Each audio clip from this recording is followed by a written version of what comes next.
What's up, internets?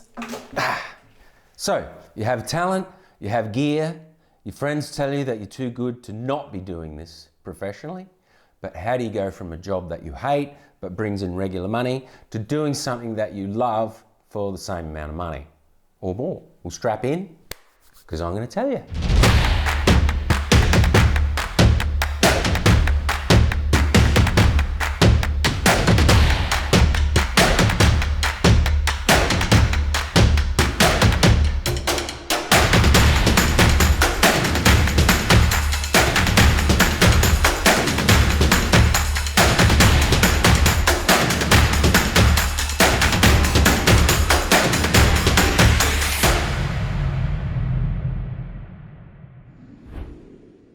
Hey everyone, my name is Tod Woodward. I've been a full-time professional singer and guitarist in Perth, Western Australia for about the past 20 years. I own my own house, I live in a great area, I'm working 2 to 4 nights a week, all solo gigs, earning an average of around 100K per year. This has been consistent for the past 10 years and I'm going to tell you what I did to make this happen.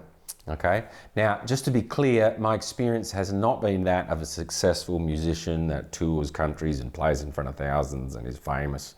Okay, this is about making a living in your area at pubs and weddings and different events that can garner you an income enough for you to survive solely on music alone. It all depends on how you define success.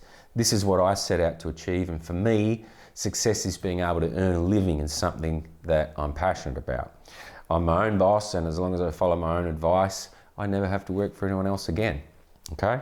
With that said, where do you start? For this video, I'm going to assume you have a polished 3 hours of songs ready to go, armed with demos and posters and business cards, okay? And we can cover all that stuff in another video. Okay, number 1, finding a venue for resident or recurring gigs. There are 2 ways you can go about this. Firstly, you can get in your car with your demos, work on a sales pitch, and go and charm the pants off the venue managers. Do this over and over again, and by the law of numbers, you may land a spot or 2. This will depend on the impression that you make. If you have the gift of the gab, this can be a successful strategy. If not, go to strategy number 2. Okay? The next way to land a gig is to make yourself known to the local agents. Okay? This is by far the best way to maximize your chances. Reason being that most venues go through an entertainment manager to book their gigs. They usually don't go direct with the artist because they know that if someone doesn't turn up, there'll be a replacement and they don't have to deal with the roster of musicians. They're happy to pay the commission and leave that to the agent, who is usually well organised and offer gigs to their musicians on their roster, sending out booking sheets and locking gigs in. Basically, they want to go with someone professional they can rely on. Okay, number 2, establish a relationship with these agents. Okay, for the most part, agents are pretty slick in how they operate. They are people who started out like you but have a couple of decades of knowledge on how the local music industry works, what venues are owned by who, all the politics involved with competing agents, etc. So call them up, be polite, ask for a meeting with them before going into your sales pitch. Don't do it on the phone. Rehearse your sales pitch like you would a song, so you don't get tongue-tied, but be prepared to listen. Most agents have the gift of the gab, which is why they are good at what they do. So listen and be respectful, but don't be too obsequious, okay? Treat this like a job interview because essentially it is. Don't walk in there with an unironed shirt and your cap on backwards, a 3-day growth, wearing your favourite Slayer t-shirt. You don't get a second chance to make a first impression, so make it a good one, okay? Number 3. You will eventually decide which agent you trust the most, but don't burn your bridges with the other ones, okay? You may be brilliant, but don't think that you're a rock star, okay? Shit happens a lot. You're told something, you've been let down, you got double booked, you got put into a shitty gig with no one there. If you want a long career in this business, you'll need to build a reputation as someone who is not only talented and professional, but someone who's easy to work with. Very important, okay? This goes a long way in the long run. Don't get pushed around, make your point, but get over it because these things are inevitable, okay? and you're only going to bite the hand that feeds you. Especially if you live in a smaller city like I do, you might find yourself needing work from an agent you have dismissed years before. Play the long game, okay? Number 4, be prepared. I know I said I would assume you have, you're polished, but I need to stress this point further, okay? Once you do have the opportunity to perform, make sure you're well rehearsed, because while you think you've nailed a song in your lounge room, nerves will kick in at the gig, and it's not as easy as in your lounge room. So practice to the point where you can do it subliminally. Then you'll have a buffer zone of muscle memory to counter those nerves that you feel. Okay, sometimes this may be the only chance you get to impress an agent, which may count for years of future work. No pressure. If you sound unprofessional, whether it be your take on the song, your sound levels, don't be too loud. Very important. It could be your demeanor on stage or interaction with the audience. That door might be closed for you, so make sure you're ready, okay? Number 5, be engaging.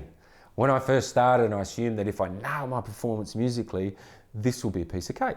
And while that is a good mindset to be in, it's not everything. Many seasoned musicians still think this way, and it shows in their performances. The performance itself has to be entertaining for people to watch, unless you're hired strictly for background music, you know. You want to give the audience a sense of fun. Think of it from their point of view. They've worked hard all week, they need to unwind, they have a good time. You could be a master on guitar, an incredible vocalist, but if you sit up there like a deer in headlights, or with an expression like you just smelled a gas leak, you know, people aren't going to connect with you. They're not listening to the music as intently as you are. Don't take yourself too seriously, and try to have a bit of banter between songs. Not every song gets a bit too much, maybe every 3. Try to connect with anyone who is paying you attention. Be friendly, don't try too hard to be funny if you're not funny. Just be yourself. It may help to have a few things to say, and be prepared, especially when you see the manager looking your way. That's a good tip. Try to give off a relaxed and fun vibe. One I regularly use is, hey guys, please remember, if you do have any requests, write them on the back of a 50 and I'll see what I can do. You know, if it's delivered in the right way, it'll always get a laugh, and you have to let them know you're in a fun mindset. This simple thing can make your audience relax to you and win them over. This does take some time to develop, and even now after all my experience, I find myself doing gigs which are uncomfortable. I've tried a few lines of banter, but no one is responding, so then I just shut up till I can see it opening again. Just try to be yourself, but don't show any negative emotions. This comes across unprofessional. You'll often have a legitimate reason to be a little bit upset, but only you know that context in your head. Others will see you as a grumpy prick, okay? Well, thanks for watching. I hope this has been helpful for you. If you found this video helpful, please give it a like and consider subscribing for more information to help you on your way to a music career, to get you out of the rat race. These are just a few tips to help you be prepared and how to behave while you build your career. I'll be covering all kinds of tips and tricks, experiences and strategies to better improve your chances of making music a full-time job. From the musical side of things, such as optimal ways to learn songs, which songs to choose, how to practice, how to implement backing tracks, how to price yourself in the market, draw up contracts, to gear and gadgets and apps that'll help you immensely in your way to becoming a full-time musician. So much more to talk about. I can't list them all here, but stick around. I'm going to share everything I know. So thank you for your time, and I'll see you in the next video.